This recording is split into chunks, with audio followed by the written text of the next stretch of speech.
እሺ ጥያቄሽ ምን ነበር? ማን ነው የሚለው ፊያ? እሺ ሰላም አለይኩም። ሰላም ወራህመቱላህ። እሺ ልጁ ጎኔ ነው ያለው። ጥያቄውን ልንገርህ። እሺ ልጁም እየሰማህ ነው። ቁርአን ላይ 39:53 ላይ ምን ይላል? አላህ ኃጢአት ቢሰሩም ይምራል ይላል። እሺ በሌላ በኩል ደግሞ 416 ላይ በአላህ ላይ የሚጋራ አላህ አይምርም ይላል። ይሄንን ትንሽ አብራራልኝ ነው የሚለው። እሺ የመጀመሪያውን ስንት ነው ያለው? 39:53 ነው። 39:53 39:53 ላይ ምን ይላል እና ያለው? አላህ ኃጢአት ቢሰሩም ይምራል ይላል። እሺ ያኛውስ ምንድነው የሚለው? 416 ላይ ደግሞ በአላህ ላይ የሚጋራ አላህ አይምርም ይላል እና ተጋጨብኝ ነው። በጣም ጥሩ። እሺ አሁን ልመልስለት። የመጀመሪያው እያወራ ያለው ሰውየው በምድራዊ ህይወቱ ላይ እያለ የፈለገ ቢሆን ኃጢአቱ እንደሚማርለት እየገለጸ ነው። ገብቷቸዋል አይደል? አላህ ምን ይላል የመጀመሪያው ላይ ቁል ያ ዒባዲየ አለዚነ አስረፉ ዐላ አንፉሲሂም ላ ተቅነጡ ሚን ረሕመቲላህ ይላል። ሙሐመድ ሆይ በል እያላቸው ነው። የሚሉት የቱ ጋር ነው ከተባለ ምድራዊ ህይወታቸው ላይ እንዲሉ እየታዘዙ ነው። አላህ ኃጢአትን ሁሉ ይምራል ነው። ገብቷል? ማንኛውንም ኃጢአት ክህደት የሚሆን ኃጢአትንም ሰውየው ቢያደርግ ሰውየው በምድራዊ ህይወቱ ላይ ንስሐ እስካደረገ ድረስ ያንን አላህ ይምርለታል። እዚያው ላይ ወደ ጌታችሁ ንስሐ አድርጉ ተመለሱ ይላል። ንስሐ የሚደረገው በቀጣይ ዓለም ነው እንዴ? በምድራዊ ህይወታቸው ነው። ነገር ግን የምዕራፍ 4 ላይ የጠየቀው ምንድነው? እርሱ በቀጣዩ ዓለም ስለሚሆነው እየተናገረ ነው። ሰውየው ከሞተ በኋላ ሊማርለት የሚችል ወንጀል ክህደት ብቻ ማነው? የሚማርለት ወንጀል ቢኖር ክህደት ነው። ኢነላህ ላ የግፊሩ አን ዩሽረከ ቢሂ ይላል። አላህ በእርሱ ላይ ያጋራን ሰው አይምርም ይላል። ወየግፊሩ ማ ዱነ ዛሊከ ሊመን የሻ፣ ከዚያ ውጭ ያለውን ደግሞ ለሻው ሰው ይምርለታል ይላል። እሱ ደግሞ የሚናገረው ስለ ቀጣዩ ዓለም ነው። በቀጣዩ ዓለም ሰውየው ከሞተ በኋላ ክህደት የሚባል ወንጀል ምህረት የለውም ነው መልእክቱ ባጭሩ። ከዚያ ውጭ ያሉ ወንጀሎች ግን አላህ ሱብሓነሁ ወተዓላ ሊምራቸው ቃል ገብቷል። እንዳው በዛ ከተባለ በዚያችሁ በኃጢአቱ ልክ ብቻ ይቀጣል እንጂ በምህረት የሚታለፍ ነው ሌላው እና ተጋጭተው ሳይሆን የመጀመሪያው የጠየቀው 39 ላይ ያለው ስለ ምድራዊ የሚናገር ነው። ያኛው ደግሞ ስለ ቀጣዩ ዓለም የሚናገር ነው። እሺ ልቀጥል። አሁንም አለ። እሺ ቀጥል። እሺ አሁንም 30:26 ላይ በሰማይም በምድርም ያሉ ሁሉ ለአላህ ታዛዦች ናቸው ይላል። 2:34 ላይ ደግሞ ዲያብሎስ ለአላህ አልታዘዝም ብሏል። ይሄንንም አብራራልኝ ነው። አሁንም ዲያብሎስ የዛኔ አምላክ አላህ ሱብሓነሁ ወተዓላ ስጁድን አድርግ ባለው ጊዜ ማመጹን የሚገልጽ የሆነ አንቀጽ ነው። እርሱን የሚገልጽ ነው።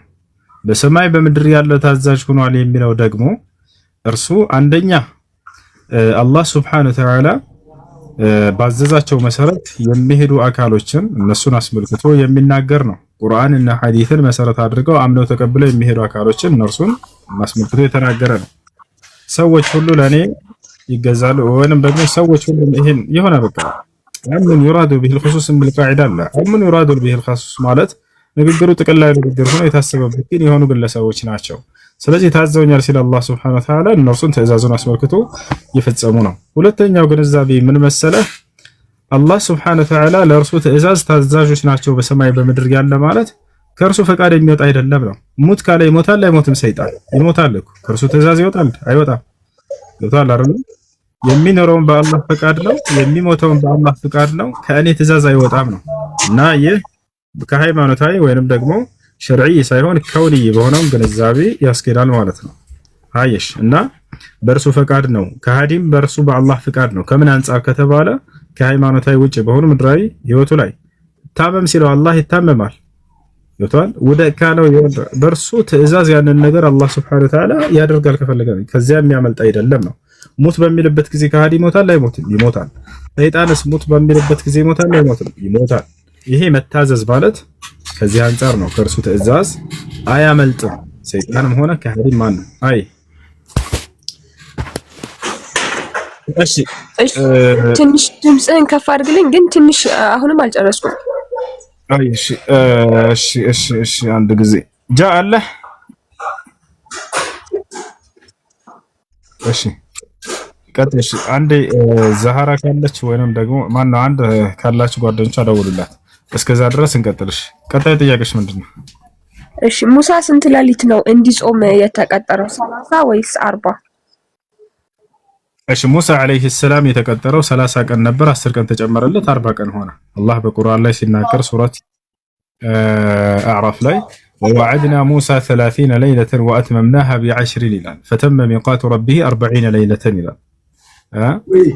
ወደ ሙሳ 30 ቀን ቀጠርኩት ከዚያም በኋላ 10 ቀን ጨመርኩለት እያለ ይናገራል። 40 ቀን ሆኖለት 40 ቀን። እሺ ሌላ ጥያቄ አለ? ይሄንን እኮ መልሼልሃለሁ። እሺ እንትን አንድ ጥያቄ ደግሞ አለው። መጀመሪያ ሰማይ ነው ወይስ ምድር የተፈጠረው? እዚህም ደግሞ ቁርአን ላይ አንድ ቦታ ላይ መጀመሪያ ሰማይን ከዛ ምድርን ፈጠረ ይላል። ሌላ ቦታ ደግሞ መጀመሪያ ምድርን ከዛ ሰማይን አሰበ ይላል ነው። እሺ አንድ ካረዳት ስህተት ነው። አንድ ላስረዳቸው። እሺ አላህ ሱብሓነሁ ወተዓላ እንዳዳምጡ አንድ ሜት አድርገው። እሺ አላህ መጀመሪያ የፈጠረው ምን ነው ከተባለ ምድርን ነው የፈጠረው መጀመሪያ። ገብታችኋል አይደል? ምድርን ፈጠረ ከዚያ በኋላ ሰማይ። አላህ ሱብሓነሁ ወተዓላ በህን አላሁ الذي خلق سبع سماوات ምን ይላል? አላህ መጀመሪያ ምድርን ከፈጠረ በኋላ ከዚያ ሰማይን ፈጠረ።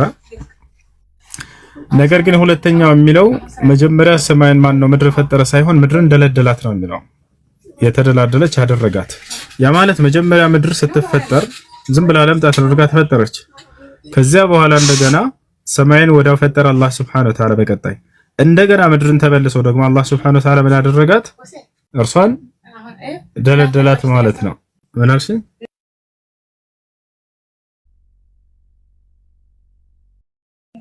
እሺና ከዚያ በኋላ የበደል ስራን የሰራው እንጂ እንደገና መጀመሪያ ምድርን ፈጠራት አይደለም ያኛው አንቀጽ የሚለው።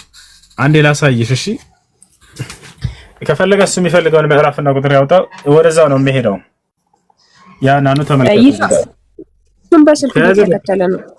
በቃ ከያዘም ችግር የለውም።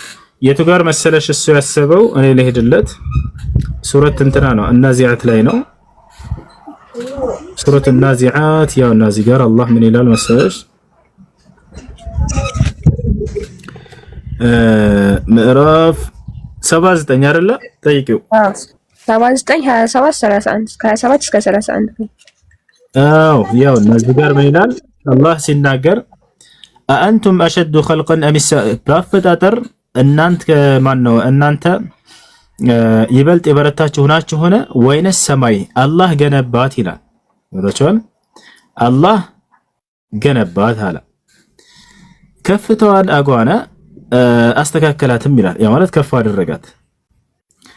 ከዚያ በኋላ ሌሊቷንም አጨለመ ቀኗንም ገለጸ አለ። ምድርንም ከዚያ በኋላ ፈጠራት ይላል። አይደለም ዘረጋት ነው የሚለው። ቅድም እንዳልኳችሁ አሁን እዚህ ቦታ ላይ ምድርን ዳግም እንደገና ተመልሶ መፍጠር ሳይሆን እርሷን የማደላደል ስራ ነው የሰራት ነው ዘረጋት ነው የሚለው። ገብቶሻል? እዚያ በኋላ እንዳውም ምን ይላል? ጋራዎችም አደላደላቸው ይላል። እዚያው መጀመሪያ ምድር ስትፈጠር ለምጣ ተደርጋ ምንም ጋራ የሌላት ውሃ የሌላት ተራራ ሸንተረር ምናምን የሌላት ነበረች። ዝም ብላ ለምጣ መሬት ብቻ ነበረች የተፈጠረችው። ከዚያ እሱን ካደረገ በኋላ ቀጥታ ወደ ሰማይ ሄደ። ሰማይን ከሰራ በኋላ አላህ Subhanahu Wa Ta'ala እንደገና ምድርን ተመልሶ እርሷን ተራራ ሸንተረር ዛፎች በቃ እንደዚህ የምድር ፍጥረታትን ሁሉ እንደገና አደረገባት። ገብቶሻል? ይሄ ነው እንጂ እንደ አዲስ እንደገና ምድርን ስለመፍጠር እየተናገረ አይደለም። ከዚያ በኋላ ምድርን ፈጠራት ቢል ኖሮ ኦኬ እንደገና ይሄ ተጋጨ ማለት እንችላለን። ከዚያ በኋላ ከሰማይ በኋላ ምድርን ፈጠራት ቢል፣ ነገር ግን ያ ሳይሆን እንደገና እርሷን የመዘርጋትና በእርሷ ላይ ፍጥረታትን የማድረግን ነገር ነው የተናገረው። ሌላ የሚገልጽለትን አንቀጽ ልስጠው አንዴ ልጨምርለት። እዚህ ጋር ሱረቱል ፉሲለት ላይ አላህ ስለዚህ ጉዳይ ስላፈጣጠር ሲናገር እንደገና ምን እንዳደረገ እንመልከት። ሱረት ፉሲለት ላይ ያውና 41ኛው ምዕራፍ ላይ በላቸው አለ። ምን ታድርጉ በላቸው እንዴ ምን ታድርገው ተባክሽ። አይውና ምን አለ አላህ በላቸው እናንተ በዚያ ምድርን በሁለት ቀኖች ውስጥ በፈጠረ አምላክ በእርግጥ ትክዳላችሁ ሆነ። አየሽ መጀመሪያ ምንድን ፈጠረ አላህ ምድርን ፈጠረ። በስንት ቀን? በሁለት ቀን ፈጠራት እያለ ይናገራል። ምድርን የፈጠረው ልብ በሉ በእርሱም ላይ ባላንጣዎችን ታደርጋላችሁ ሆነ። ያ የሰራ የዓለማት ጌታ ነው አለ። ከዚያ በኋላ እንደገና ምን አደረገ? በእርሷ ላይ እንደገና በምድር ላይ ፍጥረታት መደረጋቸው ሌላ ያ ነው። አላህ ወዳው ምድርን ፈጥሮ ብቻውን ማን ነው ተራራ ሸንተረር ምናምን አላደረገባትም ነበር። እንደገና በእርሷ ላይ ለማድረግ ሁለት ቀን ወስዷል ማለት ነው። በእርሷም ከበላይዋ የረጉ ጋራዎችን እያለ ተናገረ። ጋራዎችን አደረገ፣ በእርሷም በረከትን አደረገ፣ በውስጧም ምግቦችን። እነዚህ እንደገና በሌላ ጊዜ የተሰሩ ናቸው። ገብተሻል አይደለ? ምድር ተፈጠረ። ከዚያ በኋላ እንደገና እነዚህ ነገራቶች ከዚያ በኋላ የተደረጉ ናቸው። በእርሷም የበላይዋ ጋራዎች የረጉ ጋራዎችን አደረገ። ያ ማለት ተራራዎች እንደዚህ ጸንተው እንዲይዙ እንደገና ዳግም ነው እነሱ የተፈጠሩት። መጀመሪያ ምን ተፈጠረች? ለምጣ ምድር ነች የተፈጠረችው። ከዚያ በእርሷም ላይ በረከትን አደረገ ይላል። ያ ማለት ውሃ፣ ተራራ፣ ሸንተረር እንዳለ የምድር ፍጥረታት ሁሉ ከዚያ በኋላ የተደረጉ ናቸው። በውስጧም ምግቦችን አለ ምግቦቿን አደረገ እያለ ይናገራል። ካለፉት ሁለት ቀናቶች ጋር በአራት ቀናት ውስጥ ለጥያቄዎች ትክክል ሲሆን አለ። ስለዚህ ይሄኛው ሁለት ቀን ለብቻው ፍጥረትን የወሰደ ነው። ምድር ለምጣት አድርጋ መፈጠሯ፣ ከዛ ተራራ ሸንተረር የምድር ምግብ ምናምን እንደዚህ እንስሳቶች አራዊቶች እንደገና ሁለት ቀን የወሰዱ ለብቻ የተፈጠረ ነው። ስለዚህ እዚያ ቦታ ላይ አላህ መጀመሪያ ምድርን ፈጠረና ባጭሩ ከዚያ ወዲያው ሰማይን ፈጠራት። እንደገና ደግሞ ምድርን በእርሷ ላይ ያሉ የተራራ ሸንተረር ምናምን ዛፎች ፍጥረታቶች እንዳለ የተፈጠሩት ከዚያ በኋላ ነው ማለት ነው። ገብቶታል? አዎ ይሄ ግልጽ ሆኖለታል። ሰላም አለይኩም ወይ እንትን ተመሳሳይ ሐሳብ መጽሐፍ ቅዱስ ላይ እናስቀምጥላት ከፈለገች ይቻላል። መክፈት ትችላለህ። እሱ መጽሐፍ ቅዱስ ዘፍጥረት 27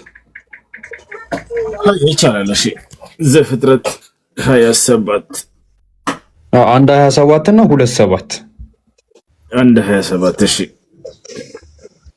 27 ያውና አተልቁት እሱን እኔን ይታይሻል።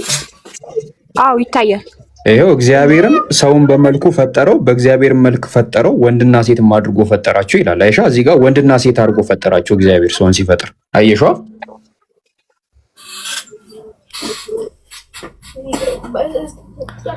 ታየሽ? አዎ እያየ ነው እሱም በስልኩ ገብቶ። እሺ በቃ ከዛ ሁለት ደግሞ ምዕራፍ 2 ቁጥር 7ን ክፈትላት። እሱ ሰባት እግዚአብሔር አምላክም ሰውን ከምድር አፈር አበጀው፣ በአፍንጫውም የሕይወት እስትንፋስ እፍ አለበት፣ ሰውም ይኸው ነፍስ ያለው ሆነ ይላል። እግዚአብሔር አምላክም በምስራቅ በኤደን ተከለ፣ የፈጠረውን ሰው ከዚያ አኖረው አለ። ገባሽ አይደለ? እዚህ ጋር ሁለት ጊዜ ነው የፈጠረው ብለሽ ጠይቃቸው። እዛ ጋር ወንድና ሴት ነው ፈጠረ የሚለው፣ እዚህ ጋር ደግሞ አንድ ሰው ነው ፈጠረ የሚለው እና ይሄንንም ይመልስልሽ። መርሃባሽ የመጨረሻ ጥያቄ ልጠይቅና ሁሱ ሻሃዳን ትሰጣል። አይ እሺ የፈርዖን ህዝቦች ለሙሳና ለዓለማቱ ጌታ አመኑ ይላል። በተቃራኒው ደግሞ ለሙሳ ከፈርዖንና ከሰማዕታቶቻቸው ጥቂቶቹ እንጂ አላመኑም ይላል። እና የመጀመሪያው የፈርዖን ህዝቦች ለሙሳና ለዓለማቱ ጌታ ያመኑት ተአምር ስላዩ ነው ብዬው ነበር፣ ግን እስኪ ትንሽ አንተ ማብራሪያ ይስጠው። እሺ ቃሉ አመና ቢረቢል ዓለሚን እዛ ጋር አምነናል ያሉት እንደዛ ደጋሚዎቹ ናቸው። በሙሴ ተአምራቱን ይዞ መጣ ያቺ ብትሩ እነዚያን የችረ ፈርዖን ደግሞ ደጋሚዎቹን አመጣ። እነዛ ደጋሚዎቹ አምነዋል ወይ? አዎ በደንብ አድርገው ሁላቸውም አምነዋል። ቃሉ አመና ቢረቢል ዓለሚን እያሉ ያሉት ደጋሚዎቹ ናቸው እንጂ ሙሉ የፈርዖን ህዝብ ነው ማለት አይደለም። ወጣቻው አይደለ? ስለዚህ ደጋሚዎቹ አምነዋል። በዓለማቱ ጌታ አመንን። ረቢ ሙሳ ወሃሩን በሙሳና በሃሩን ጌታ አምነናል አሉ። ያኛው ደግሞ ሁለተኛ ጠቀሽው ፈማ አመነ ሊሙሳ ኢላ ذرية من قومه على خوف من فرعون وملئهم أن يفتنهم አለ። ፈማ አመነ ሊሙሳ ለሙሳ ያመነለት የለም ከህዝቦቹ ጥቂት እንጂ አለ። ከህዝቦቹ የሚለው ደግሞ ከሙሴ ህዝቦች ወይንም ከእስራኤላውያኖች ለማለት ነው። በሰዓቱ ፈርተው ስለነበር على خوف من فرعون وملئهم አለ። ከፈርዖንና ከእርሱ ህዝቦች ፈርተው ጥቂት ሰዎች እንጂ አላመኑለትም። አሁን እዚያ መጀመሪያው ላይ በሙሴና በሙሴ ጌታ አመነን እያሉ ያሉት የፈርዖን ህዝቦች የነበሩ ነገር ግን ደጋሚዎቹ እነርሱ አምነናል ብለዋል። አመና ቢረቢል ዓለሚን በዓለማቱ ጌታ አምነናል ብለዋል። ገብቶሻል አይደለ? እነዚህ ከሙሴ ህዝቦች ደግሞ ያመኑት ከህዝቦቹ ፈርዖንን ፈርተው ያላመኑ አሉ። ነገር ግን ጥቂት እንጂ አላመኑለትም የሚለው ከሙሴ ህዝቦች ከእስራኤላውያኖች አስመልክቶ ነው። አንድ ያለበትን ቦታን ሁሉ ላውጣልሽ፣ ያለበትን ቦታ ሁሉ ላውጣልሽ ነው። አንድ ቃሉ አመና ቢረቢል ዓለሚን እያሉ ያሉት ማን ናቸው? እሺ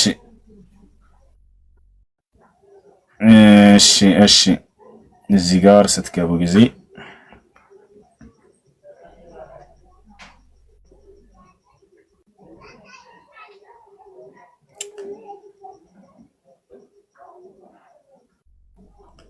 አመና ቢረቢል ዓለሚን ሱረቱል አዕራፍ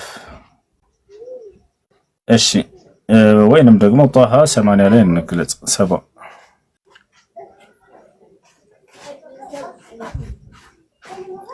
ወይም ሹዓራ 47 ላይ በሶስቱም ቦታ ላይ ስላለ 47 ላይ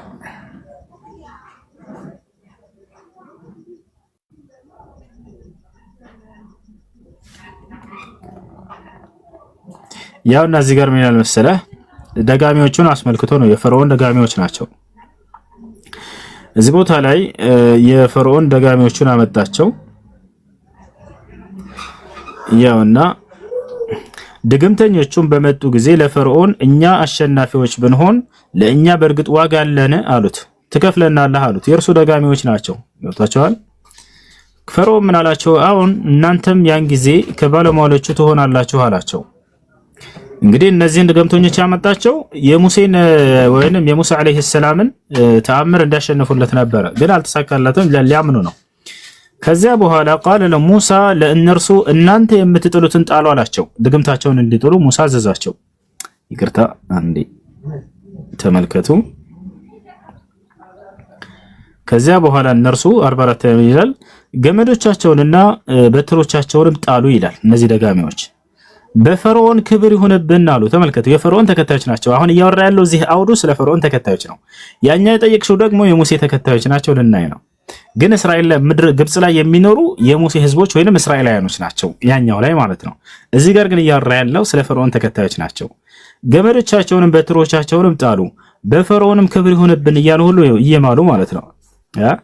በፈርዖን ክብር ይሁንብን እኛ በእርግጥ አሸናፊዎች ነን አሉ ይላል። ከዚያስ በኋላ ሙሳም በትሩን ጣለ አለ አላህ። ወዲያውም እርሷ የሚያስመስሉትን ሁሉ ትውጣለች። ወዲያው ሙሳ የጣላት በትር እነርሱ የሰሯትን ድግምት ልቅምቅም አድርጋ በላቸው። ከዚያስ በኋላ ምን ሆነ ከተባለ እነዚህ የፈርዖን ደጋሚዎች አመኑ። ወዲያው ምን አሉ?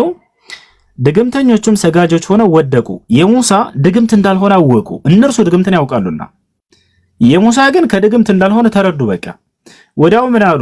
እነርሱም አሉ በዓለማት ጌታ አመነን አሉ። ወዲያው ከዚያስ በሙሳና በሃሩን ጌታ አሉ።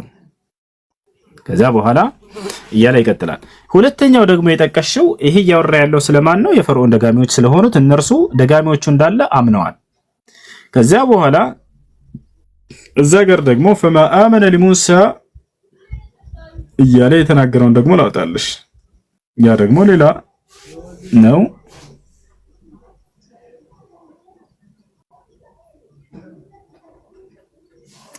ሱራ ዩኑስ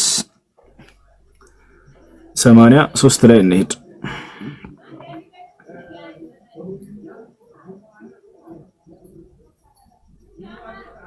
83 ያውና እንጂ ጋር ለሙሳም ከፈርዖን እና ከሹማምንቶቹ ማሰቃየትን ከመፍራት ጋር ከወገኖቹ የሆኑ ጥቂቶች ትውልዶች እንጂ አላመኑለትም እያለ ይናገራል። ወታቻለ አይደል? ከእርሱ ህዝቦች የሆኑ ጥቂቶች እንጂ አላመኑለትም ይላል። አሁን እዚህ ቦታ ላይ ደጋሚዎቹ አምነዋል፣ ነገር ግን ያላመኑ በርካቶች የፈርዖን ህዝቦች አሉ። ማንን ፈርተው? ሙሳንን። ማን ነው? ፈርዖንንና ይሄን ተከታዮችን ማለት ነው። እና فما آمن لموسى እያለ የሚናገረው ይህ ያመኑት ያለው እዚያ ቦታ ላይ ደጋሚዎቹን ነው። እዚህ ቦታ ላይ ደግሞ ደጋሚዎቹ ካመኑት ከጥቂቶቹ መካከል የተባሉት እነርሱ እንዳመኑ እየገለጸ ነው እንጂ እየተጋጨ አይደለም ማለት ነው። እዚያ ቦታ ላይ ሁሉም አምነዋል እያለ ሳይሆን ደጋሚዎቹ ናቸው ያመኑት። ሁሉም አምነዋል ብሎ እንደገና እዚህ ደግሞ ጥቂት እንጂ አላመነም ቢል የዛኔ ግጭት ማለት የምንችለው የዛኔ ነው። ነገር ግን እዚያ ቦታ ላይ ደጋሚዎቹ ናቸው ያመኑት። ገብቶሃል አይደል? ደጋሚዎቹ አምነዋል። ወዲያው ድግምቱን ባዩ ጊዜ ማለት የፈርዖንን ተአምር ባዩ ጊዜ ማለት የሙሳን ተአምር ባዩ ጊዜ ወዲያው ሰጋጆቹ ነው ወደቁ እያለ የሚናገረው ደጋሚዎቹ ነው። ሌላ ደግሞ ህዝቦቹ ያላመኑ ነፍ ህዝቦች አሉ። ገብቶሃል አይደል?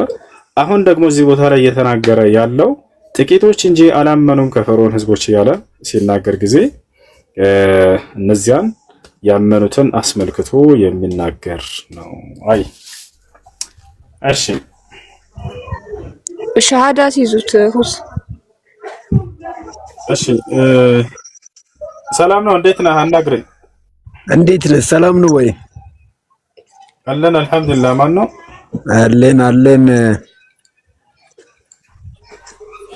አብርሃም ነው የሚባለው። ስምን ማውጡለት ሁስ አብርሃም ይባላል ወንድሜ። እሺ እና እስልምና ለመቀበል ዝግጁ ነው አይደል? አዎ ያው እሷም በመጠኑ አስረድታኛለች። እኔም ያንተንም ሰምቻለሁ ሙሉ። እሺ የምለውን ቃል አብረህ እየተከተልክ በል። እሺ አሽሀዱ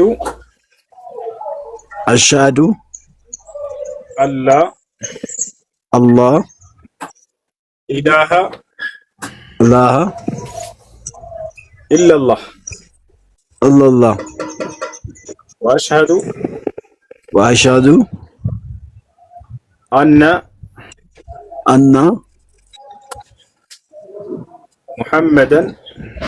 ሙሐመደን ረሱሉላህ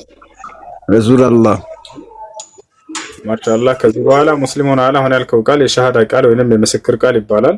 ትርጉሙ ከአላህ በስተቀር የሚመለክ ሌላ አምላክ የለም ብዬ መሰክራለሁ። ሙሐመድ ደግሞ የአላህ መልእክተኛና ነብይ ናቸው ብዬ መሰክራለሁ ማለት ነው። አንድ ሰው እስልምና ተቀበለ የሚያገኘው ምንድነው ከተባለ በሰለመበት ቀን ለኃጢአቱ ሁሉ ምህረትን ያገኛል፣ አላህ ይምርለታል። ሌላኛው በቀጣዩ ዓለም የዘላለማዊ ህይወትን ገነትን ሊያርሰው አላህ ቃል ገብቶለታል። ይህ በቁርአን ላይ በርካታ ቦታ ላይ አላህ ራሱ የተናገረው ነው። በቁርአን ላይ ሲናገር ቁል ሊለዚነ ከፈሩ ኢንተሁ ይግፈር ለሁም ማ ቀድ ሰለፈ ይላል። ሙሐመድ ሆይ ለነዚያ ለካዱ ሰዎች ካሉበት ክህደት ቢቆጠቡና ወደ እኔ ቢመለሱ ኃጢአታቸውን ሁሉ ምርላቸዋለሁ ንገራቸው ብሎ ይናገራል። ልክ እንዲሁ በቀጣዩ ዓለም ስላላቸው ዕጣ ፈንታ ሲናገር ኢነል ለዚነ አመኑ ወዐሚሉ ሷሊሓቲ ለሁም ጀናቱ ነዒም ይላል። ለነዚያ አምነው መልካምን ለሰሩ ሰዎች ለነርሱ ገነት ተዘጋጀችላቸው ብሎ ይናገራል። አንድ ሰው እስልምናን በመቀበሉ ከዚያ በኋላ ምን ማድረግ አለበት ከተባለ ሻወር ይወስዳል፣ ራሱን ለሶላት ዝግጁ ያደርግ ዘንድ።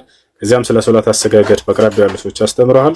ሶላት አሰጋገድ ትማርን፣ ሶላት መስገድን ትጀምራለህ ማለት ነው። ስግደት ሶላት ለአንድና ብቸኛ ለሆነው አምላክ ለአላህ Subhanahu Wa Ta'ala የምንሰራው ትልቁ የአምልኮ ስርዓት ነው።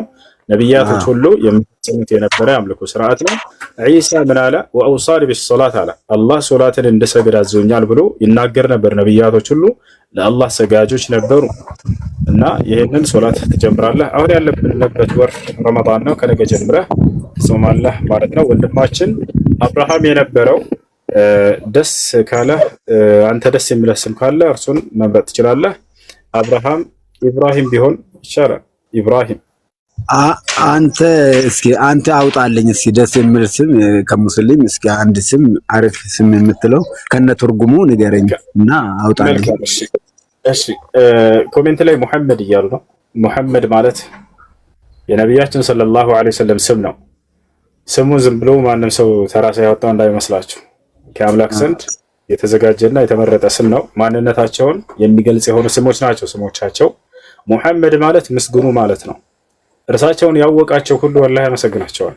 ምክንያቱም ከጨለማ ወደ ብርሃን ይሄን ዓለም እንዲወጣ ምክንያት የሆኑ ታላቅ ነብይ ናቸውና ያወቃቸው ሁሉ ያመሰግናቸዋል። አላህ የትንሣኤ ቀን ከሃዲያኖችም የዛኔ ልክህን ያውቃሉ ብሎ ከተናገረ በኋላ የዛኔ ግን ሁሉም ቆመው ያመሰግኑሃል፣ ይሄንንም ቦታ አስነሳለሁኝ የትንሣኤ ቀን ብሏቸዋል። ወሚን الليل فتهجد به نافلة لك عسى أن يبعثك ربك مقاما محمودا ይላል። ሙሐመድ ሆይ በዚህ ባንተ ላይ ባወረድኩት በቁርአን በሌሊት ጊዜ ተነስተህ ለእኔ ስገድ ተሐጁድ ካላቸው በኋላ ነገ የትንሣኤ ቀንም አማኙም ከሃዲውም የሚያመሰግንህብህን ቀን አስነሳለሁ ብላቸዋል። ማለት ለሰው ዘር ምን ያክል ታላቅ ስራን እንደሰሩ ነቢ ሰለላሁ ዐለይሂ ወሰለም አማኞች ዛሬ በምድራዊ ህይወታቸው ላይ ልካቸውን አውቀውላቸዋል፣ ይወዷቸዋል፣ ያከብሯቸዋል። ነገ የትንሣኤ ቀን ደግሞ ለካ እንዲህ አይነትን ሰው ነበር እንዴ ሳንቀበል የቀረ ነው ብለው እርሳቸውን የዛኔ ልካቸውን ያውቃሉ፣ ያመሰግኗቸዋልም። አማኙ ከሃዲውም የዛኔ እና ሙሐመድ የሚለው ስም ከስሞች ሁሉ ደስ ይለኛል። ሙሐመድ ይሆንልህ። እሺ እሺ፣ አመሰግናለሁ። በጣም አመሰግናለሁ።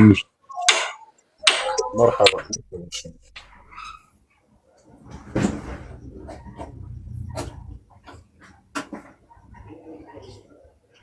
ጃ አለ አለሁ እሱ። እሺ እሱ ልጅ ክርስቲያን መሰለኝ ከላይ ያለው ልጅ። ኧረ እሺ ጥያቄ ምንድን ነው?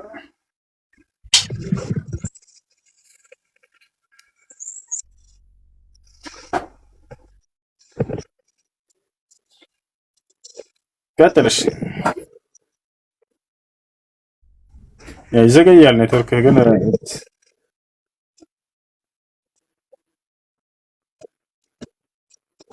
አዎ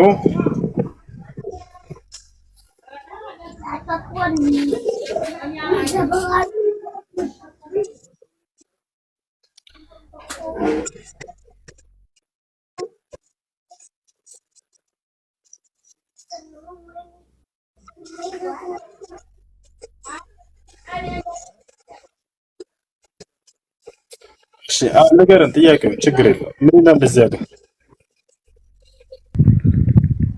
ሱራ 15:26 ላይ እኮ ምን ይላል እዚህ ያለ ጥያቄ ምንድን ነው? አውጣልኛ መጀመሪያ ጥያቄ ይቀጥላል። መጀመሪያ ፈጣሪ አንድ ነው፣ ሰውን የፈጠረ አንድ አምላክ ነው ብላችሁ ነው አይደል የምታምኑት? አዎ አዎ። እሺ ሱራ እንትን ያልከው እሺ። ስለዚህ ያው አንድ አምላክ በቃ አሁን እሱ ፈጠርን የሚለውን ፈልጎ ነው። ይሄ ነው ጥያቄው። ላውጣልህ ብሎ ትክክል ስላለ ነው። ችግር የለውም። የትኛውን ላውጣልህና ለመልሰልህ ወገናችን?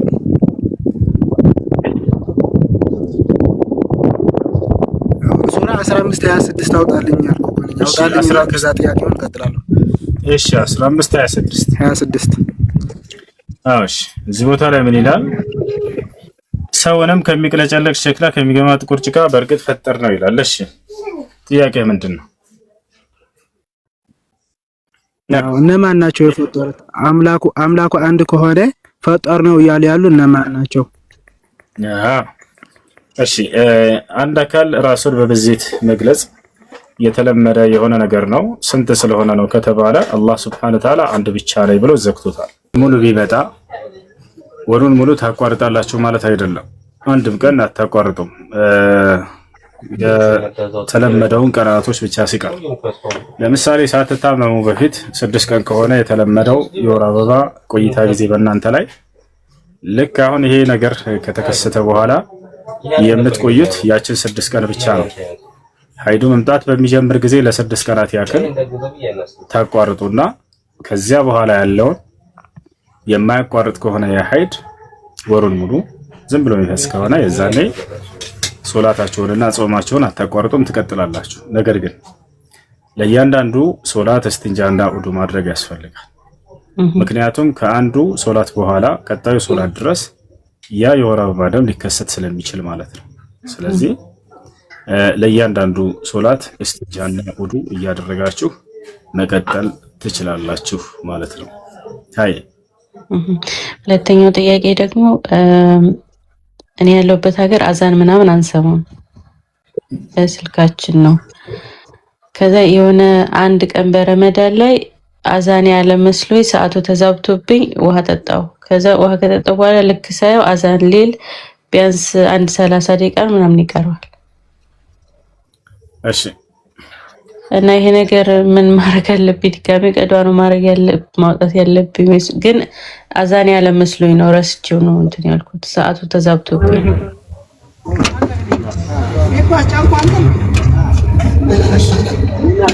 ፀሐይ ከመጥለቁ በፊት ስለሆነ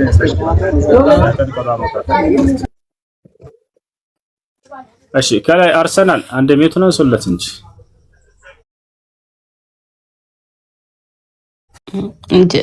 ድገምልኝ፣ ይቅርታ አልሰማሁም። ቀዳ መወጣት አለበት። ቀዳ አዛን ከማን ነው? ፀሐይ ከመጥለቁ በፊት ስለሆነ ፀሐይ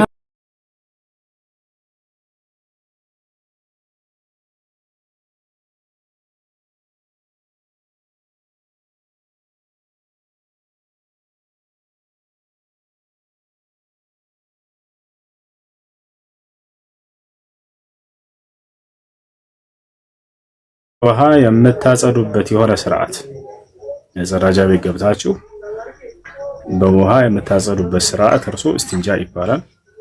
በደረቅ ነገራቶች በሶፍት ወይንም በሌላ ነገራቶች የምታጸዱበት ደግሞ እስቲጅማር ይባላል። እስቲንጃ ማለት እሱ ነው።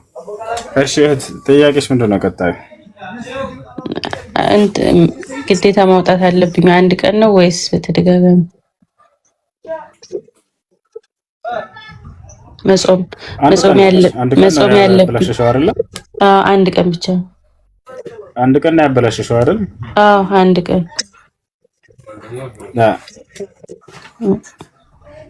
አንድ ቀን ነው።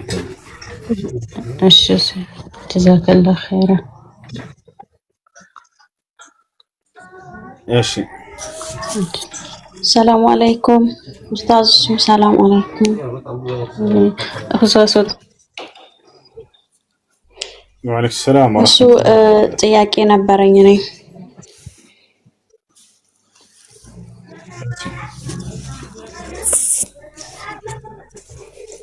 እሰማለሁ። ይሰማል።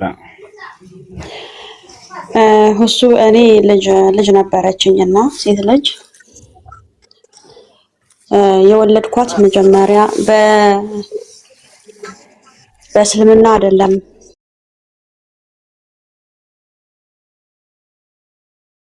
ክርስትና እያለሁ ነበረ የወለድኳት። እኔ አሁን ከሰለምኩኝ ቆይቷል የተወሰነ ማለት ነው። እና እኔ ከሰለምኩኝ በኋላ እሷ መመለስ ግዴታዬ ነው ወይስ ማስተማር ነው ያለብኝ? ያደገችው ፋሚሊ ጋር ነው፣ ክርስቲያን ናቸው ፋሚሊዎቼ። ያሳደገቻት ማሚ ናት እና እነሱ ጋር ነው ያለችው። ያደገችው ደግሞ ያው በእነሱ እምነት ውስጥ ነው ያደገችው። እና ግዴታ አለብኝ ወይ? አዎ ዳዕዋ አድርጊላት፣ ምከሪያት። ዳዕዋ አድርጊላት፣ ምከሪያት። በተቻለሽ አቅም በትምህርት መልሻት። ከተስተካከለ ከተመለሰች አልሐምዱሊላህ፣ ካልሆነ ማስተማርሽን ቀጥይ። ልጆቻችሁ ኃላፊነት ተጥሎባቸዋል። ነቢያችን ሰለላሁ ዐለይሂ ወሰለም ሲናገሩ ምን አሉ?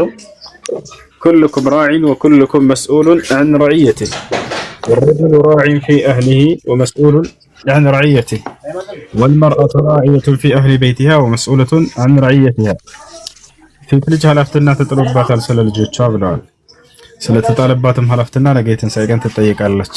ይህን ኃላፊነቷን ጠብቃለች አልጠበቀች የሚለውን ትጠይቃለች ተብሏል። ስለዚህ ዳዕዋ የማድረግ ኃላፊነት ነው ያለባችሁ። ምከራቸው። ከተቀበሉ ሰየው፣ አንቀበልም ካሉ ዳዕዋ ማድረጋችሁን መቀጠል። አይ ማለት እሷ ያው በእነሱ እምነት ውስጥ በጣም እንትን እያለች ምናምን ነው እና ያደገችው። ዳዕዋ ትሰማለች፣ በረገጥ ስነግራት ምናምን ትሰማለች። ግን በቃ እንዳትናገሪ ምናምን ነው የምትለው። ማለት ያኔ ታውቃለች፣ ሁሉንም ያለውን ነገር ምናምን ታውቃለች። በቃ እንደዚህ አመቻችላትና ህይወቷን ከነሱ ተለይታ የምትኖርበትን መንገድ እንደምንም ብለሽ ፍጠሪላትና ወደ እስላም አጥራ እንድትመጣ። እሺ አማር እንዴት ነህ? አማር ሰላም ነው። ሰላም ነው። እንዴት ነህ?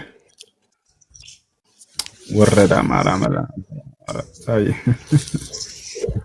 ሌላው ጥያቄ ደግሞ እኛ እስልምና ላይ ብዙ ጊዜ ክርስቲያኖች የሚሆኑ ሌሎች እምነት ተከታዮች እስልምና የመጣው ከኋላ ነው፣ እስልምና ደግሞ ኢትዮጵያ ውስጥ አይደለም ምናምን ብለው ይላሉና ከአረባት ምናምን ነው ምናምን ብለው ይላሉና እንዴት ይታያል? ይሄንን ደግሞ እስልምና የመጣው ከአረባት ነው። ስለዚህ ክርስትና የመጣው ከየት ነው? ከእስራኤል ነው። እሺ ለማንኛውም ሃይማኖት በሀገር የተገደበ ነገር አይደለም። ሃይማኖት ትርጉም አልገባቸውም ይሄን ቃል የሚናገሩ ሰዎች። ሃይማኖት ማለት አምላክ በነቢያት በኩል የደነገገው ሰዎች የሚያምኑበት የሆነ መንገድ ነው። ይሄ ነው ሚዛኑ። ስለዚህ መጽሐፋችሁ ላይ እግዚአብሔር ክርስትናን ደንግጎታል ወይ በነቢያት በኩል? ወፍ አንዲት ቦታ ላይ ክርስቲያን ሆኖ አላለም። አምላክ አላህስ ግን በነቢያት በኩል እስላምን ደንግጎታል ወይ? አዎ በደንብ እንዳለ ነቢያቶች ሁሉ ሙስሊሞች እንደሆኑ ተነግሯል። ይሄ ነው አለቀ። ሚዛኑ ይሄ ነው። ሄሎ ወአለይኩም ሰላም ወራህመቱላህ። አህለን አልሐምዱሊላህ። አህለን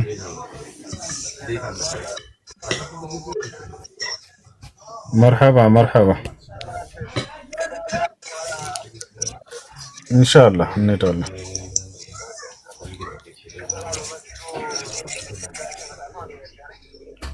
ችግር የለም ኢንሻአላህ እንሄዳለን።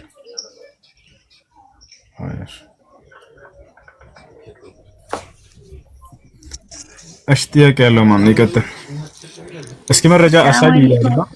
እሺ መረጃ አሳይ ያለ ነው። ይሄ ክርስቲያኖች እናሳየው። አምላክ አላህ Subhanahu Wa Ta'ala ራሱ እስልምናን ሃይማኖት እንደደነገገውና ለነቢያት ሁሉ ደግጎ እንደሰጣቸው እንዲሁም ነቢያቶች ሙስሊሞች እንደሆኑ ይሄን ላሳያችሁ። ለምሳሌ ነብዩ ያዕቆብን እንውሰድ። ከአምላክ ከአላህ ራሱ እንደተናገረው እስላምን ከሱ ጀምረን እንጀምር። ኑን አሳያችሁ። ምዕራፍ 3 ቁጥር 19 ላይ ምን አለ? አላህ ራሱ ሲናገር አላህ ዘንድ የተወደደ ሃይማኖት ኢስላም ብቻ ነው አለ። ኢስላም ብቻ ነው ይላል። ለእናንተ ለክርስቲያኖች ወይንም መጽሐፍ ባለቤቶች ነን ለምትሉ ደግሞ ጥሪ ተደርጎላችኋል። ሰለሙ በላቸው። ከሰለሙ መልካም፣ አልሰልምም ካሉ ግን በአንተ ላይ ያለበት ግዴታ ማድረስ ነው ይላቸዋል አላህ። የቱ ጋር ከተባለ ቀጥሎ 20 ላይ ይሄ እስልምና አምላክ የደነገገው ሃይማኖት እንደሆነ ከተናገረ በኋላ ቢከራከሩህም አለ ፊቴን ለአላህ ሰጠሁ፣ የተከተሉኝም ሰዎች እንደዚሁ ለአላህ ሰጡ በላቸው። እነዚያንም መጽሐፍን የተሰጡትን ሰዎች እንዲሁም ለማይሞቹ ማለት ለማያውቁ ሰዎች ሰለማችሁን በላቸው። ቢሰልሙ በእርግጥ ተመሩ አለ። ክርስቲያኖች ሆይ ያው የመጽሐፍ ባለቤቶችን የሚለው እነርሱን ነው። ቢሰልሙ በእርግጥ ተመሩ ቀናውን መንገድ። እምቢ ቢሉም በአንተ ላይ ያለብህ ማድረስ ብቻ ነው። አላህም ባሮቹን ተመልካች ነው አለ። አምላክ አላህ Subhanahu Wa Ta'ala ራሱ እንደደነገገው እስላምን ከተናገረ በኋላ ከዚያ በኋላ ምን አለ? ለይሁድና ለክርስቲያኖች ጥሪ ያቀረበላቸው ሰለሙ በላቸው። ከሰለሙ መልካሙ መንገድ ተመሩ፣ እምቢ ካሉ በአንተ ላይ ያለበት ግዴታ ማድረስ ነው አለ። ታዲያ ነብያቶች በተለይ ደግሞ ሐዋርያቶች እምነታቸው ምን ነበር ከተባለ ወደ ቀጣዩ ምዕራፍ ላይ ስንሄድ ሐዋርያቶች ቃል በቃል እኛ ሙስሊሞች ነን ይላሉ። ያው አይሰማም እንደ ልጆች አይሰማም። ያው እና ሐዋርያቶች ምን አሉ? ወደ ሐዋርያትና በመልእክተኛ እመኑ ማለት ባዘዝኩ ያመን ሙስሊሞች መሆናችንን መስክር አሉ ይላል። ሐዋርያቶች ሙስሊሞች ነን ይላሉ።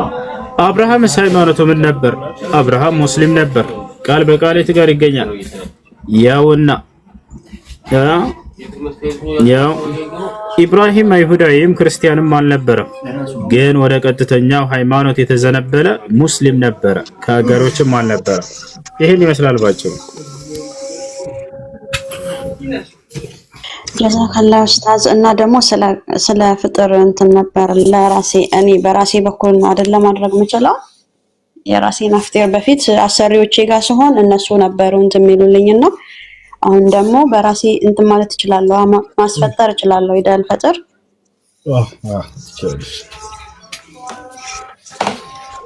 ሽክራን ጀዛከላህ ኡስታዝ።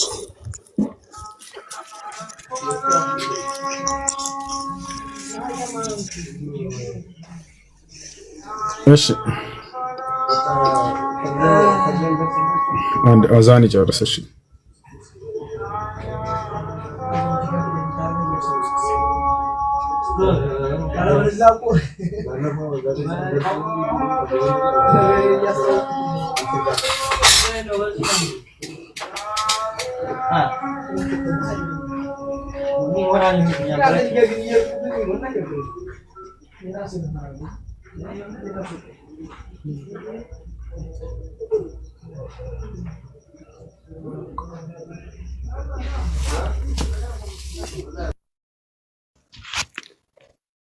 السلام عليكم أستاذ.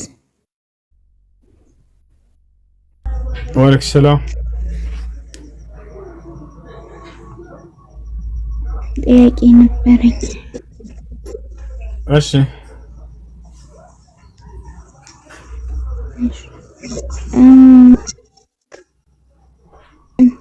ስለ ቀብር ዚያራ እስኪ አስረዳ።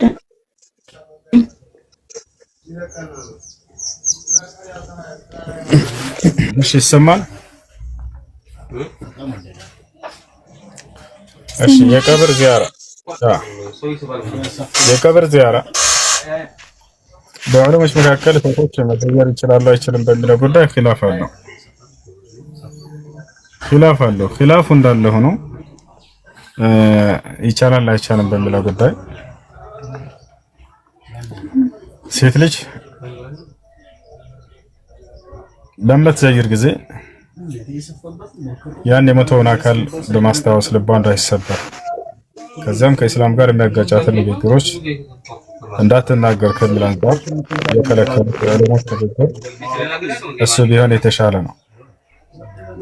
ምክንያቱም ሴት ልጅ በባህሪዋ አዛኝ ነች፣ ስብራቷንም ቶሎ የምትረሳ አይደለችም። እንዳም ያን ነገር ባስታወሰች ጊዜ ያገረሽባታል እንደገና። ስለዚህ ለዐነ ረሱሉላህ ሰለላሁ ዐለይሂ ወሰለም ዘዋራቲል ቁቡር ቀብር የሚዘሩ ሴቶችን ነብዩ ሰለላሁ ዐለይሂ ወሰለም ከልክለዋል። ቤታ ሆና ዱዓ፣ ኢስቲግፋር፣ ሰደቃ ማድረግ ትችላለች። ይሄን ይመስላል።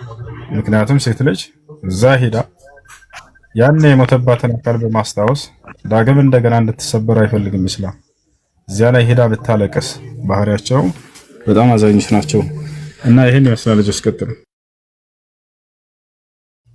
السلام عليكم وسو.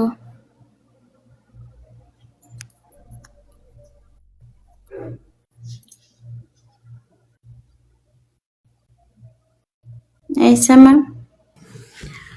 እሺ السلام عليكم.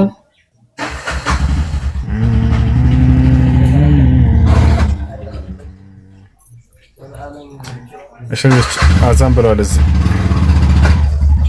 ወደ መስጂድ ላይ ሁሱ አንዴ ጥያቄ አለኝ። ቆይ ያው سبحانك اللهم وبحمدك أشهد أن لا إله إلا أنت أستغفرك وأتوب إليك. السلام عليكم ورحمة الله.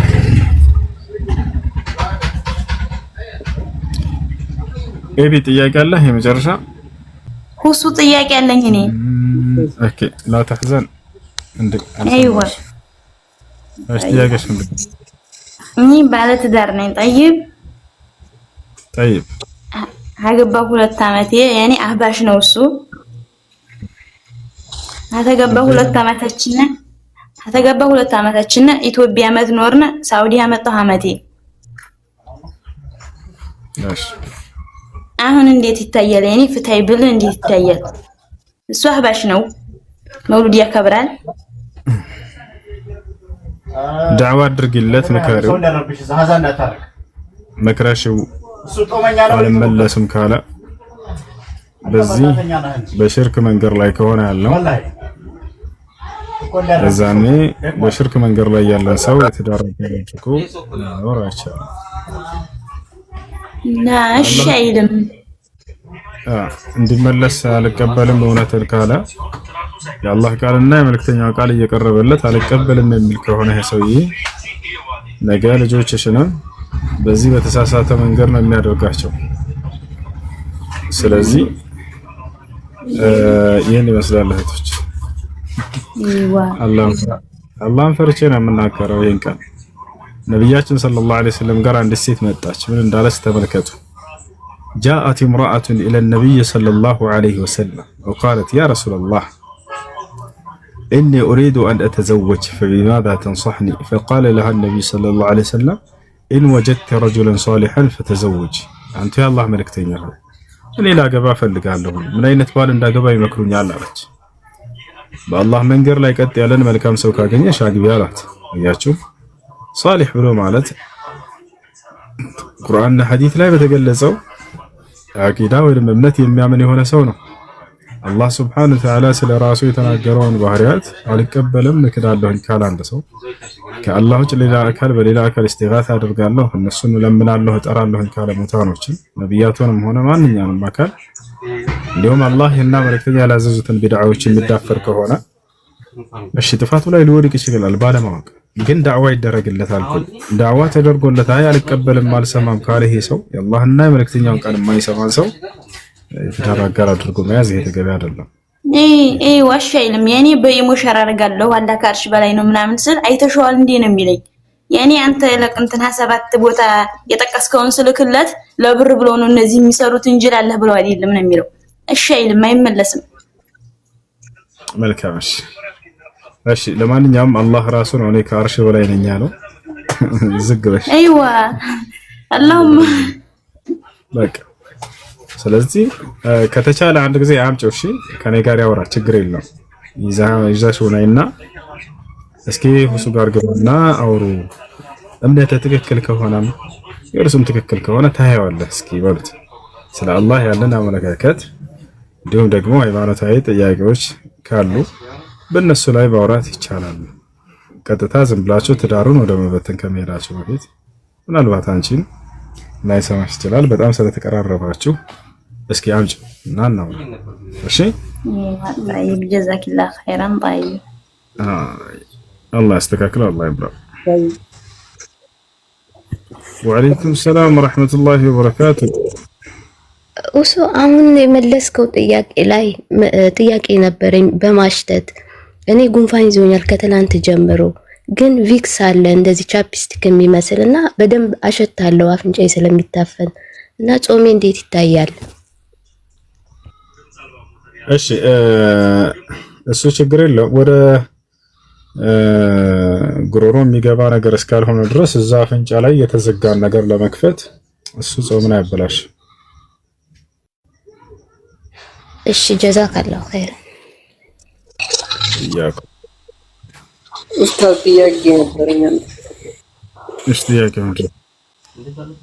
እንትን ካዕባን የሰሩት አባታችን አደም ናቸው ወይስ? እሺ መጀመሪያው አደም ነው። ከአደም ጀምሮ ነበረ ካዕባ።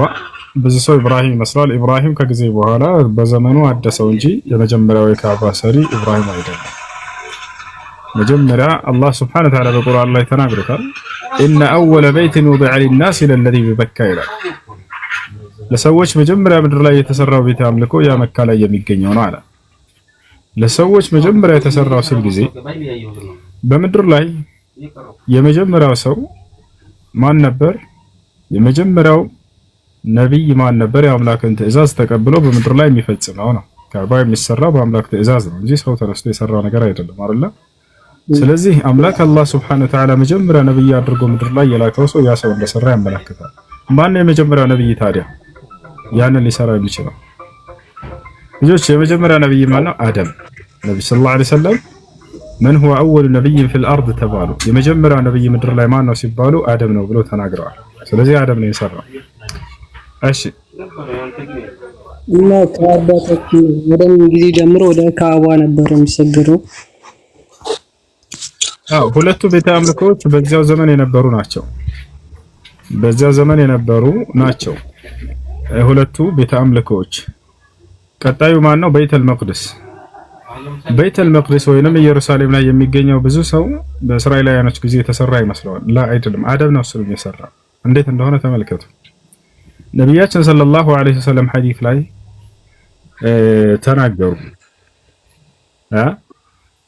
ما هو أول مسجد بني في الأرض تبالو بل الحديث لا مجمرة مدر لا يتسرى مسجدات ونسبالو المسجد الحرام علو كعبان وينم المسجد الحرام نالو ثم ተባሉ ከዚያስ ሲባሉ ከዚያስ ተባሉ المسجد الأقصى مسجد الأقصى ነው አሉ ወይንም ኢየሩሳሌም ላይ የሚገኘው ፍልስጤም ላይ የሚገኘው ከም በይነሁማ ተባሉ በመካከላቸው የስንት ዓመት ልዩነት ነበር ተባሉ 40 ሰነተን አሉ የ40 ዓመት ልዩነት ነበር አሉ ስለዚህ በዚያን ዘመን ነብይ ተደርጎ በምድር ላይ የአምላክን ህግና ስርዓት የሚፈጽመው ማን ነው ልጆች አደም ስለዚህ ሁለቱንም አደም እንደሰራቸው ያመላክታል ሁለቱ መካና ቤተል መቅደስ ሁለቱ ነብያቶች የሰራቸው ናቸው ሶስተኛው ማን ነው መስጂድ ነበዊ መዲና ላይ የሚገኘው እሱ ነብያችን ሰለላሁ ዐለይሂ ወሰለም ናቸው የሰሩት እሱ ነብያችን ሰለላሁ ዐለይሂ ወሰለም ናቸው ስለዚህ እነዚህ ሶስቱ በጣም ትልቅ ቦታ አላቸው በእስላም ሶስቱም በነብያት እጅ የተሰሩ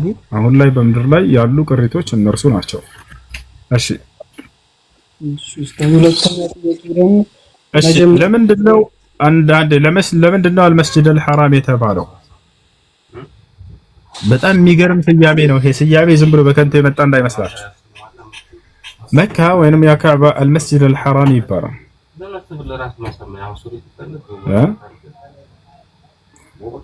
ሐራም ማለት ከአማኝ ውጭ ሌላ ማንም ሊገባበት የማይችል የሆነ የተከለለ ክልል ማለት ነው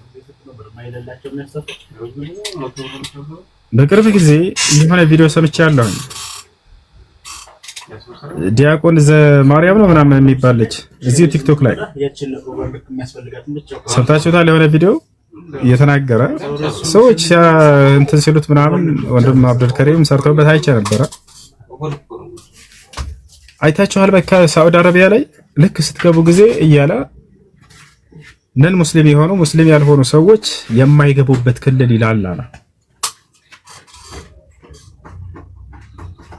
አው መካ ላይ ሳውዲ አረቢያ ያለው ስህተት ነው ሳውዲ አረቢያ ላይ ገብተው እንደፈለጉ እየሰሩ ነው መስራት ይችላሉ እስላም ሳውዲ አረቢያ ላይ እንዳይገባ የሌላ ተከታይ አላለም ይሄ ትልቅ ውሸት ነው ነገር ግን መካ ክልል ላይ አለች ይሄ መስጂድ አልሐራም ያለበት እርሱን ከአማኞች ሌላ ማንም አይገባበትም አው ማንም አይገባበትም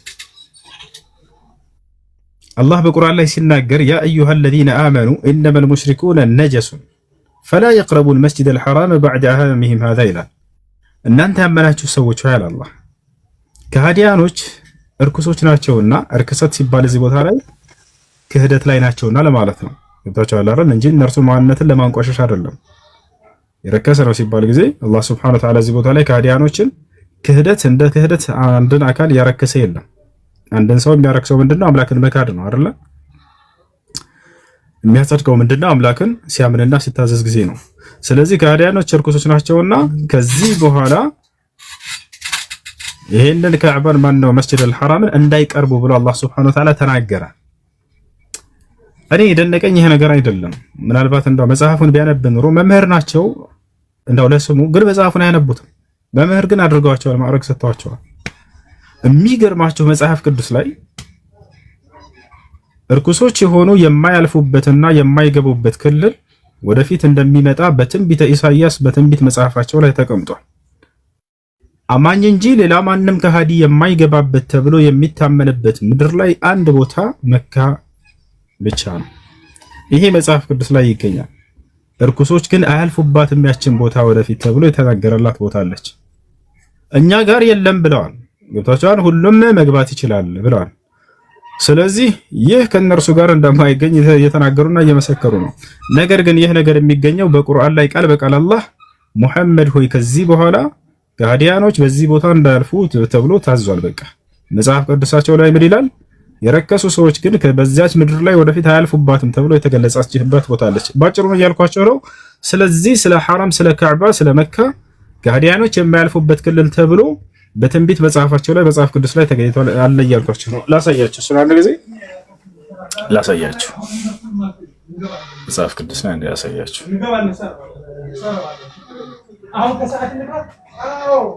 إنكم وما تعبدون من دون الله حصب جهنم أنتم لها واردون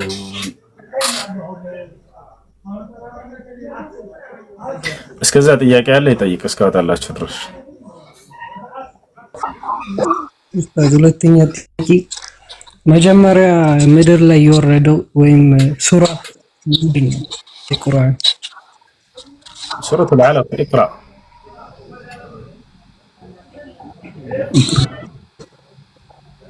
اقرأ.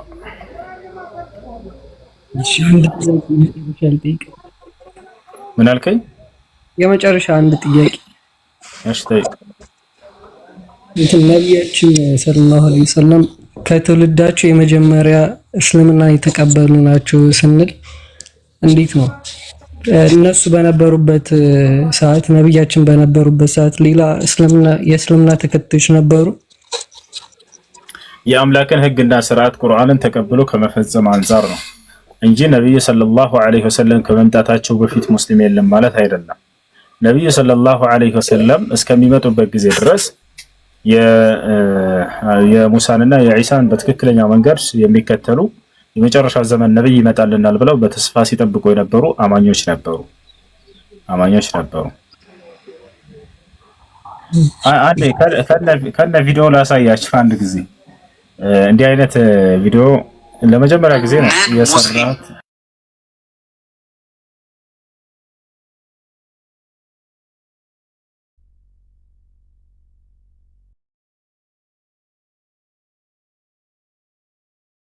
ይሰማቸዋል ልጆች?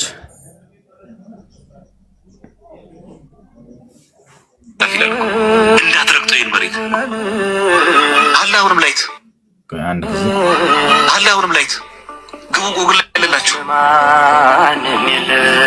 እኛ ሳውዲ አረቢያ ሄደ ሰው አለ የለም? ምትሄዱ የትራፊክ መንገድ ላይት ላይ ነን ሙስሊም ያልሆነ ሰው ወደ ቀኝ ታጠፍ ይላል። እንዳትረግጡ ይሄን መሬት አላሁንም ላይት ግቡ ጉግል ላይ ያለላችሁ እኛ ይሄን ለማለት ሳውዲ አረቢያ ሄደ ሰው አለ? ይሄን ለማለት ፈልገው ነው የለም? ምትሄዱ የትራፊክ መንገድ ላይት ላይ ነን ሙስሊም አሁን አያቸው አይደል ልጆች? የሚያኖር ሰው ወደ ቀኝ ታጠፍ ይላል። መልላችሁ ፈልጌ ነው። ይታያቸዋል። ሳውዲ አረቢያ ላይ ስትሄዱ ነው። አንደኛ ሳውዲ አረቢያ ላይ መግባት ክልክል እንደሆነ አድርጎ ሰውየው መናገሩ ስህተት ነው። ይታያቸዋል። መካ ብቻ ነው የሚለው መከተል ሙከረማ ይላል። መካ ላይ ብቻ ነው ይሄ ነገር የተከለከለው። ገብታችኋል አይደል? እንዳልኳችሁ ቅድም ወደፊት ያውና እዚህ ጋር ትንቢተ ኢሳይያስ ላይ ፌስቡክ ላይ በሰዓቱ ነበር እኔ የለጠፍኩት እንዳው ለሌሎች መማሪያ እንዲሆናቸው ብዬ በትንቢተ ኢሳይያስ ላይ በዚያም ምን ይላል መሰላችሁ? በዚያም በተቀደሰ ቦታ የረከሱ ወይንም ከሃዲያን ሰዎች አያልፉበትም ይላል። አላህ ቃል በቃል በቁርአን ላይ የረከሱ ሰዎች እንዳያልፉበት ብሎ የከለከለበትን ላሳያችሁ። ያ ትንቢት ቀጥታ በቁርአን ላይ እንደተገለጸ ማለት ነው። ያ ትንቢት በቁርአን ላይ ቀጥታ ተገልጿል። አምላክ አላህ Subhanahu Wa Ta'ala የረከሱ ሰዎች እንዳይገቡ ይላል አይደል? እዛው መጽሐፋቸው ላይ የረከሱ ሰዎች የማይገቡበት ቦታ ወደፊት እንደሚኖር የተናገረበት አለ ማለት ነው። ቁርአን ላይ እንደዛ ተመልከቱ። ያ አዩሃ الذين آمنوا إنما المشركون نجس فلا يقربوا المسجد الحرام ይላል። እናንተ ያመናችሁ ሆይ አጋሪዎች ርክሶች ብቻ ናቸው፣ ከዚህም ዓመታቸው በኋላ የተከበረውን መስጊድ አይቅረቡ ይላል። አያችሁ አይደል? እዚህ ጋር ትንቢቱ ላይ ምን ይላል መሰላችሁ? መጽሐፍ ቅዱስ ላይ